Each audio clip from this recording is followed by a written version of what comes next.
আসছে কি খবর চাচা আছি খুব চাপে দল সাপোর্ট করলাম কোন পাপে সেই জন্যই তো বলি বাপ দাদা চাচা জেঠাদের কথা শুনিয়া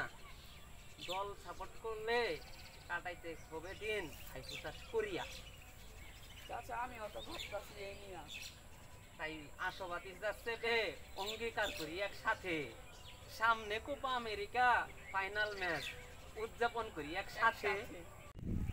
দেখে শুনে বুঝলাম যা মাঠে গেলে আর্জেন্টিনা বাপ দাদাদের মুখে মেরে চাই দল করবো এখন আর্জেন্টিনা আশাবাদী যাই একসাথে যাই খেলা দেখবো 15 তারিখ সকাল 6টায় মাঠে খেলবে আর্জেন্টিনা সাপোর্ট করবো আমরা